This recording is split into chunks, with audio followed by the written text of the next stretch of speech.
नमस्कार दोस्तों, bright moon school के यूट्यूब चैनल पे आपका स्वागत है। आज हम पढ़ेंगे ऊंचाई और दूरी। कुछ महत्वपूर्ण इंपॉर्टेंट क्वेश्चन है। देखिए पहला क्वेश्चन, एक ऊर्ध्वाधर खंबे की परछाई के बराबर है तो सूर्य का उन्नयन कोण ज्ञात कीजिए। देखिए इस प्रकार से एक खंबा है और इस खंबे की जो परछाई है, देखिए इस खंबे की जो परछाई है, ये परछाई हो गई। इस खंबे की ऊंचाई है, ये इस परछाई के बराबर है। माना हमने इसकी जो ऊंचाई है वो h मीटर है। अगर खंबे की ऊंचाई h मीटर है तो ये इसकी छाया होगी, ये भी h मीटर हो जाएगी और ये हमारे पास इसका कोण थीटा हो जाएगा। देखिए ऊर्ध्वाधर खंबे की जो परछाई है वो खंबे की ऊंचाई के बराबर है, तो हम लिखेंगे चित्र से। देखिए ये हमारे पास एक समकोण त्रिभुज बन गया जिसको हम नाम दे देते हैं ABC। जो चित्र से ये इसमें थीटा कितना है, थीटा के बराबर में हमें थीटा ही रखना है क्योंकि हमें थीटा तो ज्ञात करना है। ये उन्नयन कोण जो है कि जो ये भुजा है और ये दोनों भुजा, इन दोनों भुजा में हमें रिलेशन निकालना है। तो देखिए हम क्या लिखेंगे, BC बटा ये BC हो गया बटा AB बराबर, यहाँ पर BC क्या है, देखिए थीटा है, थीटा के सामने वाली भुजा ये होती है, ये लंब होती है। हमेशा थीटा के सामने वाली भुजा लंब होती है, तो ये लंब और ये क्या हो गई आधार, क्योंकि सबसे बड़ी भुजा तो कर्ण हो गई, तो इससे तो हमें कोई लेना ही नहीं है, हमें काम इसे, क्योंकि रिलेशन इन्हीं दो में निकालना है। तो हमारे पास क्या हो जाएगा, AB क्या हो गया आधार। तो BC कितना है हमारे पास H बटा AB भी कितना है, परछाई भी कितनी है H बराबर लंब और आधार। लंब और आधार क्या होता है, लंब बटे आधार क्या होता है टेन थीटा, और थीटा की जगह केवल थीटा ही रखेंगे। H से H कैंसिल हो जाएगा और एक बच जाएगा बराबर टेन थीटा। जब हमें थीटा की वैल्यू निकालनी होती है तो देखिए एक किसके टेन का मान किस में होता है, टेन 45 का मान होता है एक, तो इसको हम थोड़ा सा कन्वर्ट करके ऐसे लिख देंगे, थीटा बराबर टेन इनवर्स 1 मतलब बट्टे में हो जाएगा। तो थीटा बराबर एक कितने डिग्री का मान होता है, टेन में 45 का मान होता है, तो हमारे पास इसका थीटा का मान निकल कर आ जाएगा। इसी प्रकार हमारे पास दूसरा क्वेश्चन है, ध्यान दीजिएगा। यदि किसी मीनार के आधार से A तथा B दूरी पर, देखिए A बड़ा है B से, उसी सरल रेखा पर स्थित दो बिंदुओं से मीनार के शिखर का उन्नयन कोण क्रमशः 30 डिग्री और 60 डिग्री है तो मीनार की ऊंचाई ज्ञात कीजिए। देखिए इस प्रकार से हमारे पास एक मीनार है और इस मीनार के आधार, इसका आधार ये हो गया, और इस मीनार के आधार से A तथा B दूरी पर, ये मान लीजिए हमारे पास A दूरी हो गई। देखिए A बड़ा है तो इसका मैं ये कर्ण खींच देता हूँ, एक इसको नाम दे देता हूँ ABC।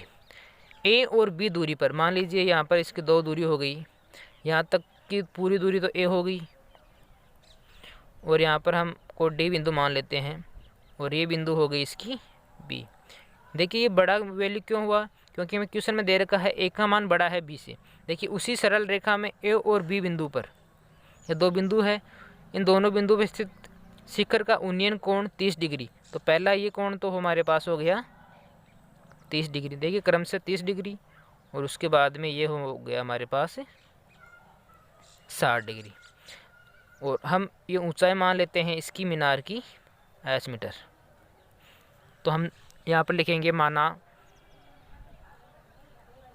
मीनार की ऊंचाई H मीटर है, तो चित्र से ये हमारे पास एक समकोण, देखिए दो त्रिभुज बन गया हमारे पास ABC एक DBC, तो हम लिखेंगे त्रिभुज ABC में और ABC में थीटा कितना है हमारे पास 30 डिग्री, थीटा कितना रखेंगे 30 डिग्री। देखिए इन दोनों भुजा में रिलेशन निकालना है हमें, तो हम क्या लिखेंगे BC बटा AB। देखिए इसमें हमें एक भुजा तो दे रखी होती है और दूसरी भुजा हमें ज्ञात करनी होती है, तो BC बटा AB बराबर BC कितना क्या है हमारे पास BC, यहाँ पर थीटा ये सामने वाली भुजा लंब हो गई, तो ये लंब और ये क्या हो गया हमारे पास आधार। तो BC कितना है हमारे पास H और ए बी क्या है हमारे पास, ए दे रखा है क्वेश्चन में, बराबर। और लंब और आधार क्या होता है, टेन थीटा, और थीटा की जगह क्या रखेंगे हम, 30 डिग्री रखेंगे। अब देखिए आगे, एच अपॉन ए बराबर टेन 30 का मान होता है 1/√3। ये आपको सारणी में से देखना है, याद करनी है सारणी। और देखिए आगे, हमें एच का मान निकालना है, तो हम लिखेंगे, देखिए एच को √3 से गुणा करेंगे तो क्या हो जाएगा, h√3 बराबर, एक को 1 से गुणा करेंगे तो क्या हो जाएगा, ए। तो एच का मान निकालना है तो क्या हो जाएगा, a/√3। ये हम त्रिभुज ABC से निकाल लिया, ये हमारे पास एच की वैल्यू आ गई। इसी प्रकार हम निकालेंगे दूसरे त्रिभुज में DBC, पुनः त्रिभुज DBC में, इसमें थीटा कितना लेना है, 60 डिग्री लेना है। जब थीटा 60 लोगे तो देखिए ये क्या हो जाएगा, BC/DB, BC/DB। और BC क्या है हमारे पास, लंब, और ये क्या हो गया, आधार। BC हमारे पास H है और ये क्या हो गया, B हो गया, बराबर। लंब और आधार क्या होता है, टेन थीटा, थीटा की जगह 60 डिग्री, तो टेन 60 हो जाएगा। तो H/B बराबर टेन 60 की वैल्यू कितनी होती है, √3। यहाँ पर 1 रख देंगे, वज्र गुणा कर देंगे, तो H बराबर B√3। ये हमारे पास H की दो वैल्यू आ गई। अब इन दोनों, इसको नाम समीकरण 1 दे देते हैं, इसको समीकरण नंबर 2 दे देते हैं। तो हम देखिए यहाँ पर लिखेंगे, समीकरण 1 और 2 को गुणा करने पर, समीकरण 1 व 2 को गुणा करने पर, जब समीकरण 1 और 2 को गुणा करेंगे तो इस H को H से गुणा करेंगे तो H² बराबर, ये क्या है, a/√3 और गुणा ये क्या है, B/√3। ये √3 से √3 कैंसिल हो जाएगा और H² के बराबर क्या हो जाएगा, AB। जब स्क्वायर हटाएंगे तो √AB। ये हमारे पास इस H की वैल्यू आ गई। देखिए इंपॉर्टेंट क्वेश्चन है एग्जाम के लिए, वेरी वेरी इंपॉर्टेंट, अच्छा है, देख कर जाना है। पहले एक त्रिभुज से H का मान निकालना है, फिर दूसरे त्रिभुज से H का मान निकालना है। इस प्रकार हमारे पास ये वैल्यू आ जाएगी। देखिए अगला क्वेश्चन हमारा,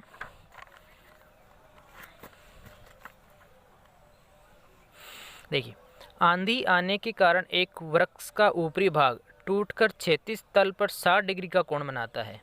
देखिए इस प्रकार से एक पेड़ है, जब आंधी आती है तो ये पेड़ बीच में से टूट जाता है, ये पेड़ यहाँ से बीच में से टूट जाता है। देखिए आंधी आने के कारण वृक्ष का ऊपरी भाग टूटकर क्षैतिज तल के साथ 60 डिग्री का कोण बनाता है। ये हमारा क्षैतिज तल हो गया, ये यहाँ पर 60 डिग्री का कोण बना रहा है, 60 डिग्री का कोण बनाता है। वृक्ष का शिखर क्षैतिज तल पर वृक्ष की जड़ से 10 मीटर दूरी है, यहाँ इसकी जड़ हो गई, ये जड़ से 10 मीटर दूरी पर खड़ा है। टूटने से पहले वृक्ष की ऊंचाई कितनी थी। अब देखिए जो ये भाग टूट कर यहाँ पर गिरा है, उससे पहले इस जो वृक्ष है, इस वृक्ष की ऊंचाई कितनी थी। तो हमने मान लिया पहले तो ये, इसको तो H1 मान लिया, और जो ये टूट कर गिरा है इसको हम H2 मान लिया। देखिए ये टूटा हुआ भाग ही तो इधर आया है, तो इसका मतलब ये H2 का मान भी ये होगा, क्योंकि ये टूटा हुआ भाग ही तो इधर गिरा है। तो इसकी संपूर्ण जो ऊंचाई हो गई, तो इसको हम H1 प्लस H2 मान लेंगे, क्योंकि H1 ये हो गई और H2 ये हो गई। अब हम देखिए नाम दे देते हैं इसको A, B, C और D। तो देखिए हम लिखेंगे त्रिभुज ABC में, और ABC में थीटा कितना है, 60 डिग्री है। तो देखिए ये पहले हम इस H1 का मान निकालते हैं, फिर H2 का निकालेंगे और फिर इसका पूरा का मान निकल जाएगा। देखिए हमें ज्ञात क्या करना है, टूटने से पहले वृक्ष की ऊंचाई कितनी थी। जो टूटने से जो पहले जो वृक्ष की ऊंचाई है, मतलब ये हमें टूटने से पहले जो H2 का मान हमें निकालना है। तो देखिए थीटा का मान हमें 60 दे रखा है, तो हम लिखेंगे BC बटा AB बराबर BC क्या है हमारे पास, लंब, और AB क्या है हमारे पास, आधार। देखिए तो BC क्या है हमारे पास, H1 बटा AB क्या है हमारे पास 10 बराबर लंब और आधार क्या होता है टेन थीटा, और टेन थीटा की जगह टेन 60 हो गया। तो H1 बटा 10 बराबर टेन 60 का मान होता है कितना, √3। तो यहाँ पर H1 की वैल्यू हमारे पास कितनी आ गई, 10√3। और देखिए इसी प्रकार ये हमारे पास H1 की वैल्यू आ गई। अब हम पुनः त्रिभुज लिखेंगे ABC में, वही त्रिभुज आ गया। अब हम रिलेशन निकालेंगे AC और AB में। त्रिभुज ABC में थीटा कितना है, वही 60 डिग्री का रखना है आप लोगों को। अब देखिए यहाँ पर AB बटा क्या लिखेंगे, AC रखेंगे, क्योंकि अब इन दोनों में रिलेशन निकालना है हमें। बराबर AB कितना है हमारे पास, लंब सॉरी आधार, और AC क्या है हमारे पास, कर्ण। तो AB तो कितना है 10, और AC क्या है हमारे पास H2 बराबर आधार बटे कर्ण क्या होता है, कोस थीटा, और थीटा की जगह 60 डिग्री। तो 10 बटे H2 बराबर कोस 60 का मान कितना होता है, 1/2। तो यहाँ पर H2 बराबर कितना हो गया, 10 दूणे 20। ये हमारे पास H2 की वैल्यू आ गई। अब हम ये मान देखिए टूटने से पहले वृक्ष की ऊंचाई कितनी, जो टूटने से पहले हमें वृक्ष की ऊंचाई याद करनी है। तो हमें टूटने से पहले वृक्ष की ऊंचाई देखिए तो संपूर्ण वृक्ष की ऊंचाई बराबर H1 प्लस H2 हो जाएगी। टूटने से पहले मतलब टूटने से पहले जो वृक्ष है वो कितना बड़ा था, तो H1 कितना है हमारे पास 10√3 प्लस H2 कितना है 20। तो क्या इतना हो जाएगा, यहाँ पर हमारे पास 10 यहाँ पर हम कॉमन ले लेंगे, तो यहाँ पर तो √3 बच गया, और प्लस इतना यहाँ पर कितना बच गया 2। तो इसकी टूटने से पहले वृक्ष की जो ऊंचाई थी 10 कोष्टक √3 प्लस 2। इसी प्रकार हम आगे वाला क्वेश्चन हल करेंगे।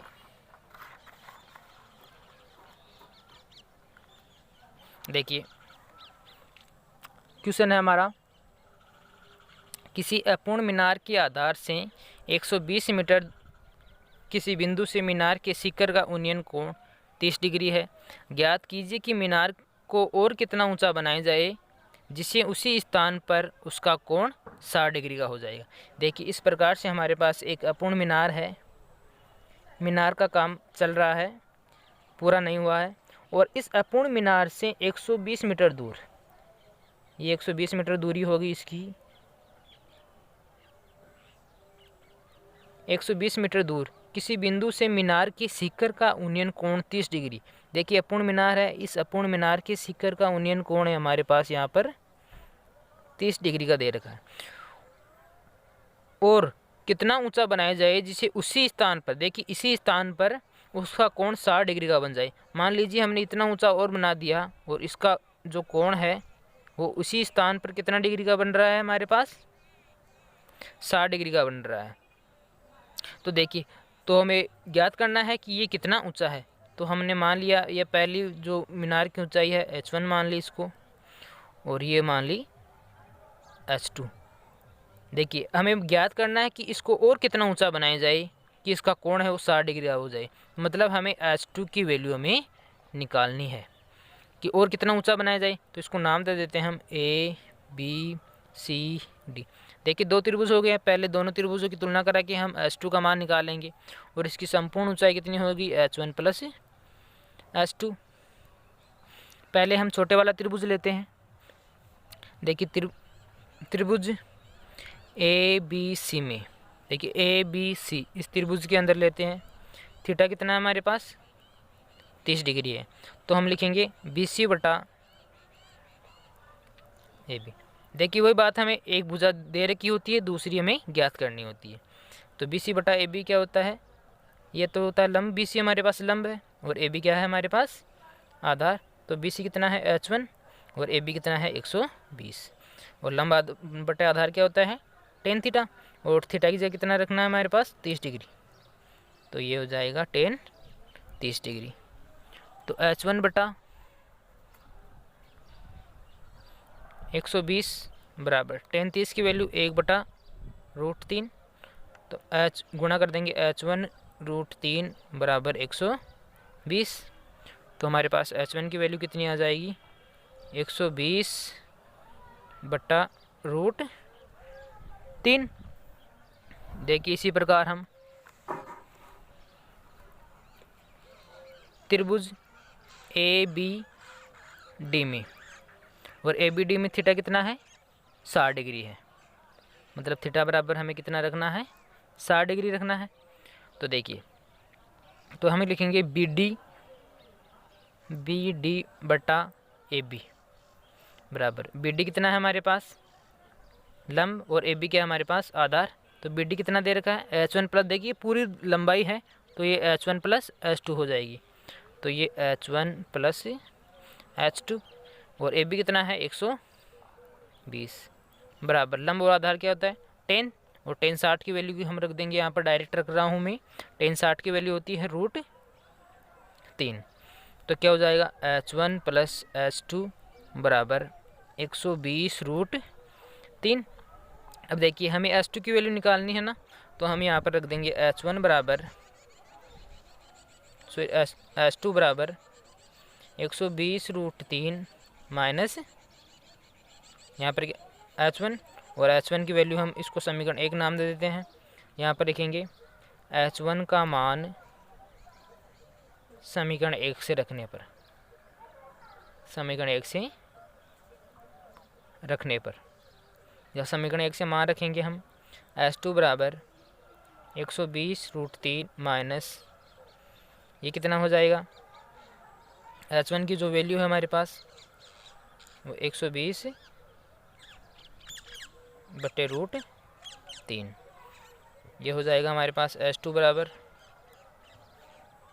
यहाँ पर 1 लिख देंगे, लघुत्तम 3 आ गया और 120 को जब हम 3 से गुणा करेंगे तो हमारे पास 360 आएंगे। 360 माइनस 120 तो H2 बराबर 360 में से 120 निकालेंगे तो 240/√3। जब नीचे रूट को हटाया जाता है तो ऊपर नीचे रूट से गुणा कर देते हैं। जब ऊपर नीचे रूट से गुणा करेंगे तो ऊपर बचेगा 240√3/3 और जब 240 को 3 से काटेंगे तो आ जाएगा 80√3। इस प्रकार से हमारा ये आंसर H2 की वैल्यू जो क्वेश्चन पूछा था उसी स्थान पर कोण 60 डिग्री का बनेगा। तो मतलब हमारे पास जो H2 की वैल्यू आएगी वो 80√3 आएगी। लास्ट हमारा क्वेश्चन है, इम्पोर्टेंट है एग्ज़ाम के लिए बहुत ज़्यादा। देखिए इस बार पूछने वाला है, वेरी वेरी इंपॉर्टेंट क्वेश्चन है कि मीनार के आधार से और एक सरल रेखा से 4 मीटर तथा 9 मीटर दूरी पर स्थित दो बिंदुओं से मीनार के शिखर का उन्नयन कोण पूरक कोण है। तो सिद्ध कीजिए कि मीनार की ऊंचाई 6 मीटर है। देखिए ध्यान से, इस क्वेश्चन को एग्जाम में पूछने वाला है। देखिए इस प्रकार से हमारे एक मीनार है और इस मीनार के आधार से एक 4 मीटर और एक मान लीजिए ये बिंदु है, ये 4 मीटर। देखिए ध्यान से, 4 मीटर तथा 9 मीटर दूरी पर और एक ये बिंदु हो गई, ये दूरी हो गई इसकी 9 मीटर। पहली दूरी 4 मीटर हो गई और दूसरी दूरी, और ये हम इसके ऊपर एक कोण बना देंगे।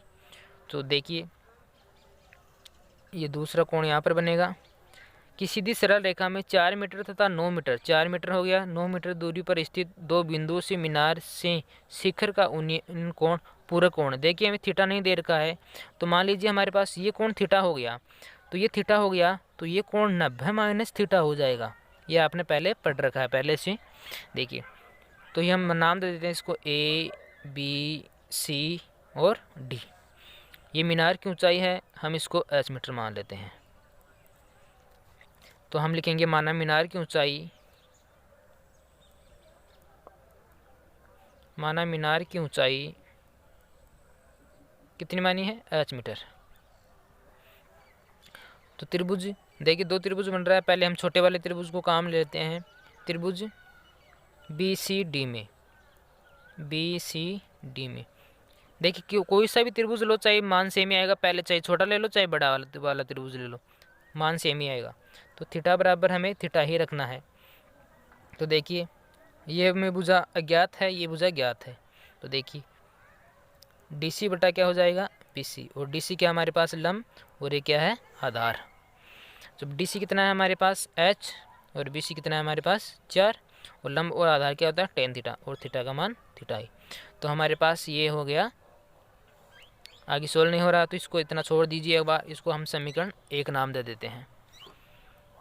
और देखिए दूसरा हमारे पास अब त्रिभुज बड़ा वाला ACD, त्रिभुज ACD में इसके अंदर थीटा कितना है, 90 माइनस थीटा।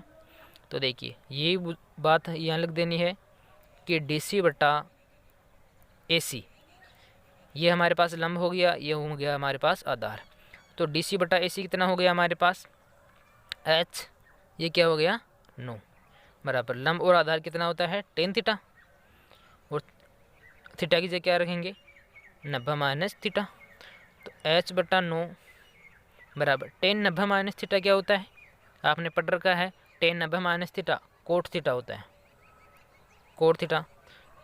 तो ये हमारे पास समीकरण नंबर 2 हो गई। तो हम यहाँ पर लिखेंगे समीकरण 1 व 2 से। देखिए 1 और 2 को हम गुणा करेंगे, तो देखिए h को h से गुणा करेंगे तो h स्क्वायर हो जाएगा, और 4 को 9 से गुणा करेंगे तो 4 नाम 36 हो जाएगा, बराबर ये हो जाएगा tan theta into cot theta. और एक सर्वसमीका आपने पढ़ी होगी, tan इंटू कोट क्या होता है 1 होता है। देखिए एक सर्वसमीका आपने पढ़ी होगी कि tan theta into cot theta बराबर होता है 1। तो h स्क्वायर बराबर 36 बराबर 1। तो h स्क्वायर बराबर कितना हो जाएगा 36। जब स्क्वायर हटाएंगे हम, तो स्क्वायर हटाएंगे तो h बराबर √36। तो h बराबर क्या, √36 का मान कितना होता है 6। और हमें यही सिद्ध करना है कि सिद्ध कीजिए कि मीनार की ऊंचाई 6 मीटर है। तो हमारे पास मीनार की ऊंचाई हमने h मानना था, और निकली कितनी 6। धन्यवाद दोस्तों। और मैथ में किसी प्रकार की प्रॉब्लम आए तो कमेंट करके ज़रूर बताइए। धन्यवाद।